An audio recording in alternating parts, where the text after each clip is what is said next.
Probably every parent of kids born since the advent of the internet has asked a version of this question. How can I keep my kids safe online? Add social media to the mix, and it's even more, not less, complicated. An initiative in the United Kingdom that applies a statutory code of age-appropriate design is drawing some hopeful attention. It was a private member's bill put forward by former filmmaker Beeban Kidron, now a member of the British House of Lords. She is founder and chair of the Five Rights Foundation, a nonprofit organization working for the protection of children and youth online. And Baroness Kidron joins us now from our nation's capital.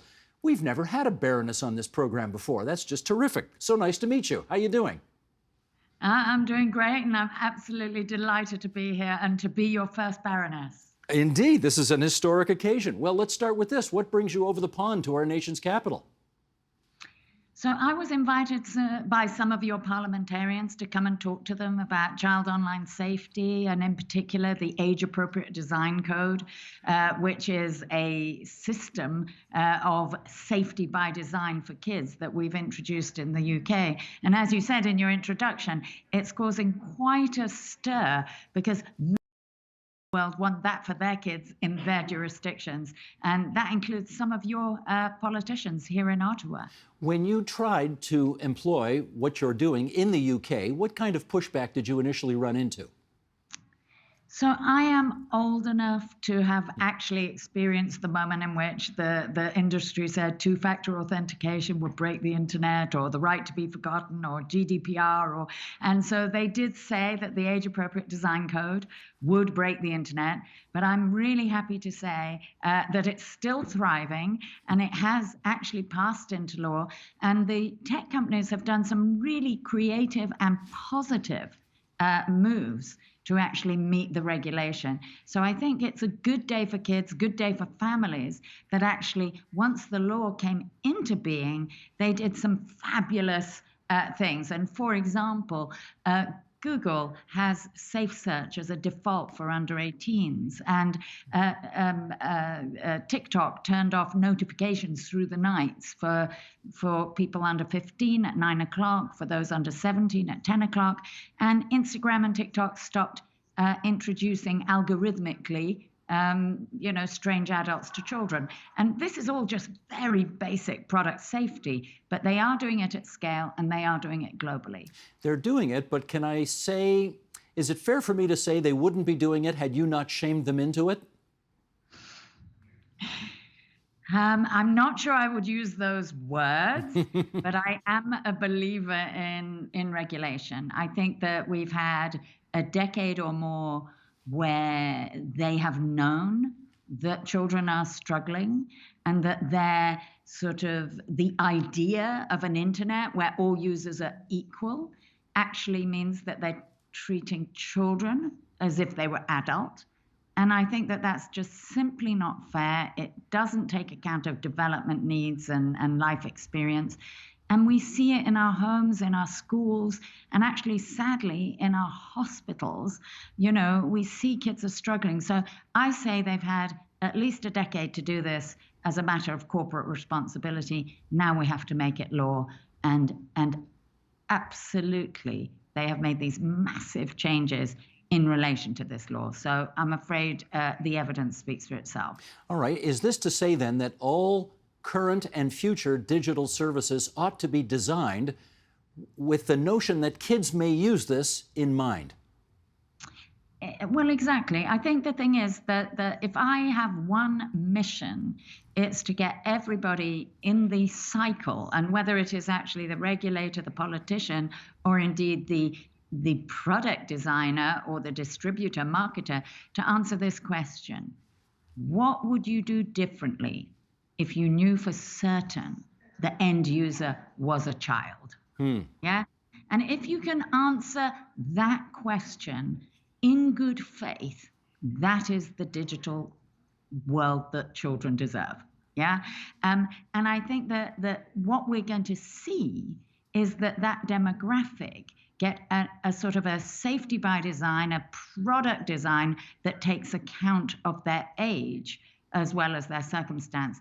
And I think that that's a really positive thing, because I do want to stress to your listeners, I'm tech positive. I was an early adopter. I have one of the earliest webcams on sale somewhere in a cupboard in my room. I like this stuff, but it has to be fairer, kinder, more equitable, and it must be safe for kids.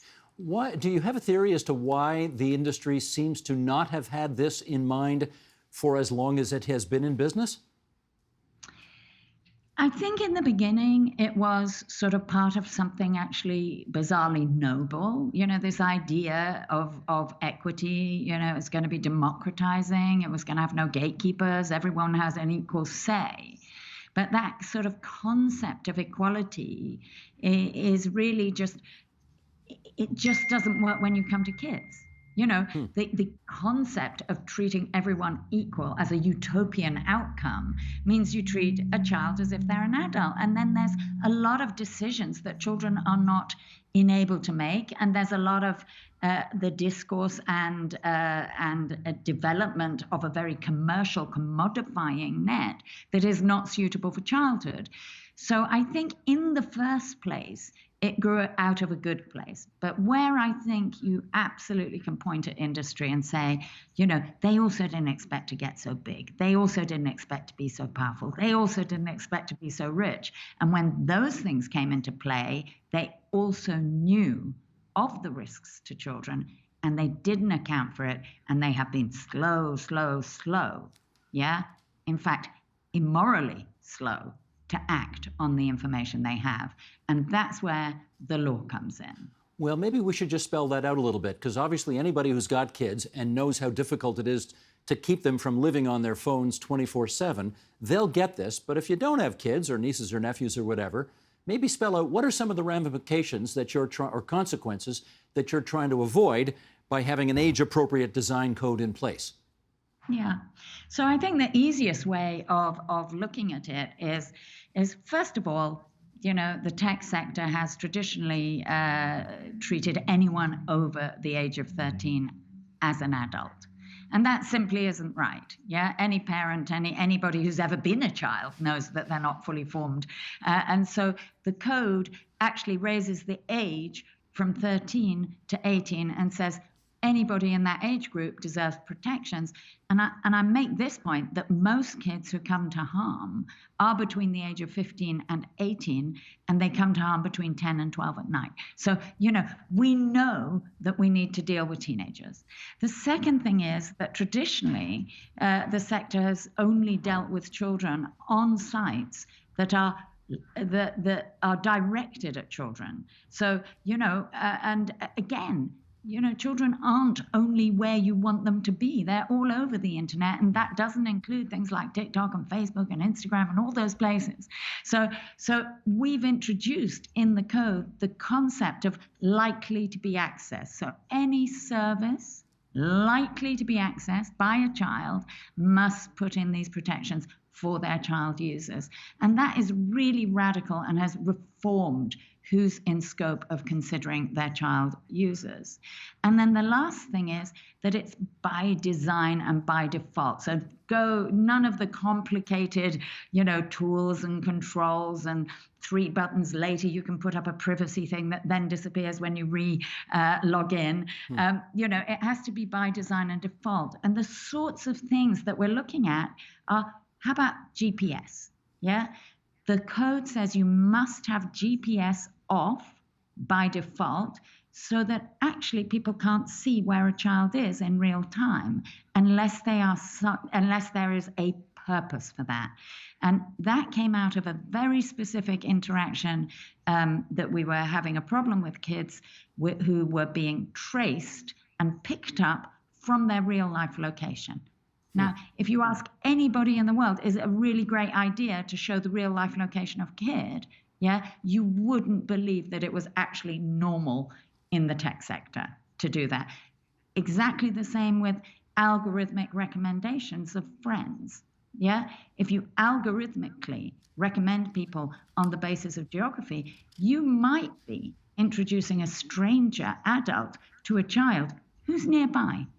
That's not properly safe, and so on and so forth. So there's a series of very specific outcomes that the code guards against, And where I will give some credit to the sector is having pushed back at having any kind of regulation. When we finally got it passed, they were really quite creative about some of the things they did. And as well as taking out some of these features, they've also added in some really nice things about timeout and making sure that there's wellness assets, education, better terms and conditions, and all sorts of things, that each one of which makes a child's online life that little bit better. Was there one thing in particular that you think happened, or one argument in particular that you made to the tech companies that finally got them to see the light on this? That's such a great question. I think the truthful answer to that question was, I can get Parliament to agree with me, and therefore this will be in law, so you have no choice. That is the argument that they finally heard. I think that in another context, I've had a lot of conversations about the details of children's experience, and I work very closely with a very large group of children over a number of years to make sure that I'm capturing their lived experience. And some of the more nuanced and fun things, like, for example, YouTube turned off autoplay for under 18s. That was something that kids really said loud and clear. If you play the next video, I'm just going to watch it. So please don't make it automatically. If I want to choose to play another video, I will do so. And something like that doesn't seem to be a huge safety issue, but actually, that sort of sense of addiction, the sense of your nose to the grindstone, that feeling that parents kind of have that their kids actually are addicted to their devices rather than have some agency to go find the things they want to engage with, is really a subtext of everything.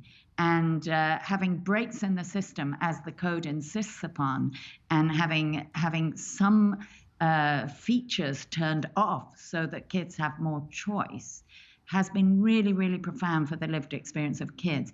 And I would make this point, is that actually a lot of the things that are difficult for kids are not intrinsically bad. It's actually just this sort of pushing and nudging of their experience. But also, if they are very addicted, and if it's normal to always respond, and if it's always on, when bad things happen, they actually don't have the wherewithal to get out. So there is a sort of a safety thing, even about making it a little bit less toxic in the first place. Right. Now, you did tell us earlier that the key ages for young people seem to be between 15 and 18, when they are at potential of being in most danger and with highest kinds of consequences here. But, how do I say this so I don't sound like an old fogey here? Kids lie all the time, right? You're supposed to be a certain age. You have to have reached a certain age before the tech companies legally can give you an account, but kids lie, and they say that they're older than they really are. And what do you deal? How do you deal with that kind of thing?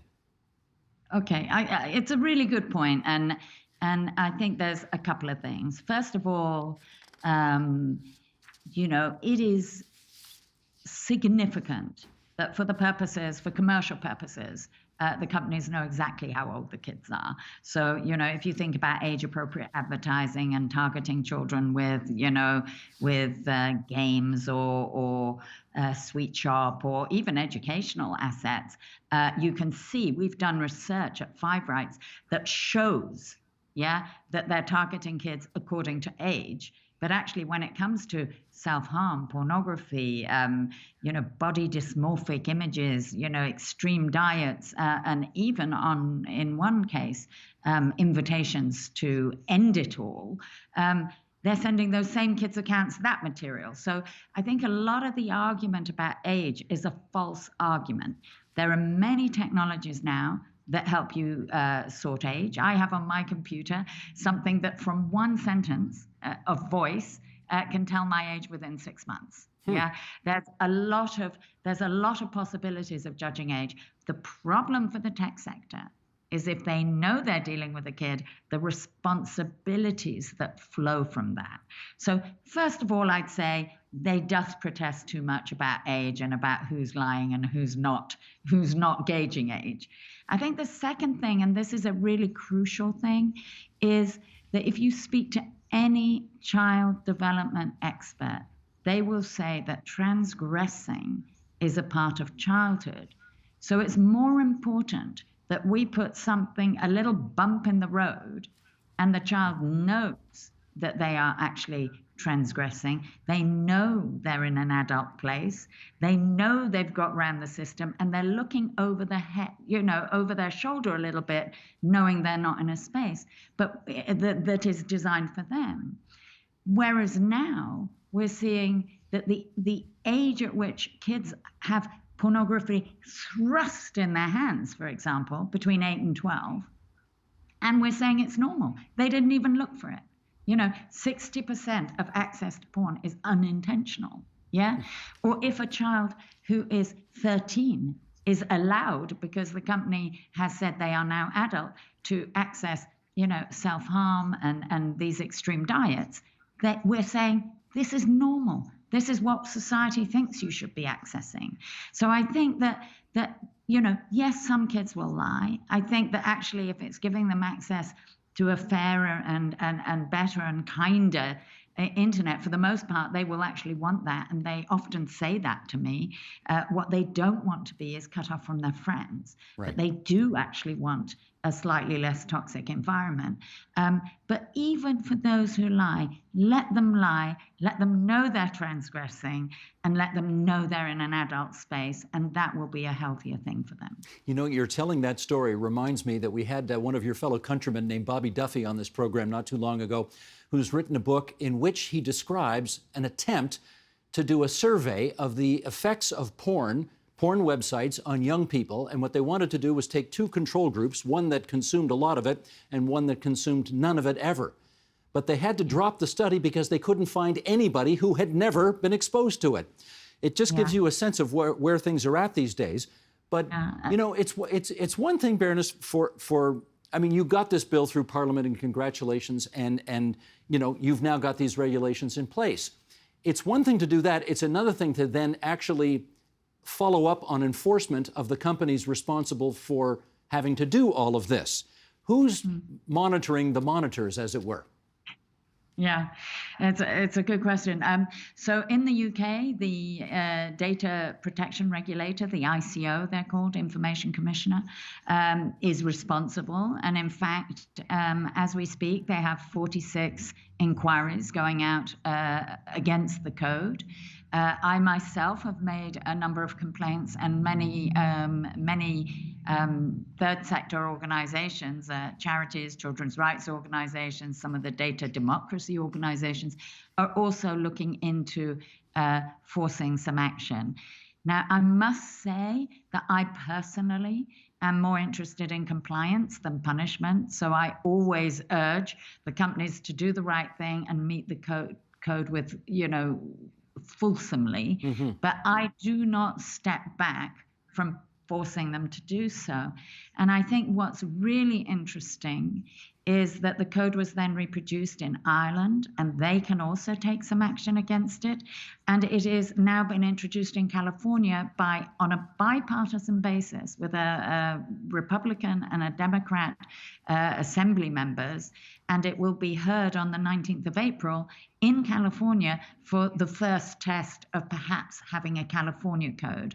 And I think this is the way forward. And I'm hoping that Canada embraces the code. And any parents who are listening, please write to your representative and ask them to do so. Because actually, we could make this a global norm if there's enough people and places and jurisdictions that can actually force compliance, because the UK cannot police the world for children. I don't know if you know this, but there are nearly 1 billion children online around the globe. It's 1 in 3 users. This is not a small matter. This is not a small demographic, and it's absolutely central to how they grow up as human beings, as citizens, and how they feel about themselves inside. And we've got to put this kid-centric idea of the digital world we want really at the front of our political and societal concerns. That's really, really important. And so I hope California will come through, and I hope that Canada will follow shortly. And when people approach you, for example, when you testify at a parliamentary committee, it may well be that somebody says to you, I'm worried about the free speech implications, or I'm worried about freedom, or I'm worried about a nanny state getting too involved in people's lives. How do you respond to that? Yeah, it's really easy. And I want to say two things. First of all, I consider myself a privacy campaigner. I brought in data privacy legislation, and I consider myself a free speech advocate. But this is not about either of those things. This is about product safety. Yeah, we're talking about consumer-facing products used by children. And the image that I always say to my fellow politicians is, there's a car, it has no brakes, it has no rear view mirror, it has no airbag, it's on the top of a hill, and there's a kid at the wheel. Now, that's not about freedom of speech. That's actually about basic responsibility about keeping kids safe. And equally, data protection and the age-appropriate design code, it's the only content element says you may not use a child's own data to profile them, to offer them detrimental material. Yeah? So it doesn't say you can't offer them. If a child goes for the first time and looks for something detrimental, they can, yeah? But you cannot then loop them in to a series of deeper and deeper and deeper and more aggressive and intrusive pieces of information based on that search history. And it's worth saying to your listeners, on certain platforms, a kid doesn't even have to click on something. If they even just hover, if they hesitate, it changes the algorithm and it serves them more. This is not about freedom of speech. This is actually about the commercial need of those companies to drag our children's attention towards them actually need some boundaries. And they have to, like every other sector, have a sort of a product safety regime which says, here's the minimum standard. You cannot abuse or exploit children to that degree. Well, as you've no doubt discovered, politics is the art of the possible, and as our parliamentarians consider what's possible on this front, it probably is instructive to find out how long it took you from your initial attempts to finally having this in place. How long did it take to do it all? I think I've been working in this area for 10 years, and it's not the only thing I've done. But the code itself, from the moment that I thought of it to the moment that it actually passed into law, because there was a year of transition as well as the actual creation of it, was nearly 4 years. It was 3.5, 4 years.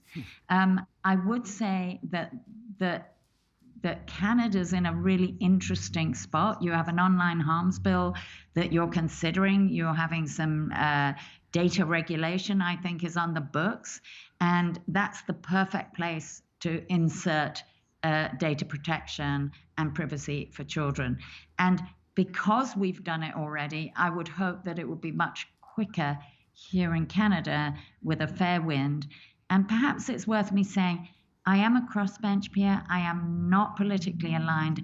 And everywhere I travel in the world, and I do travel quite a lot, South America, North America, Africa, Europe, England, Australia, this is a bipartisan issue.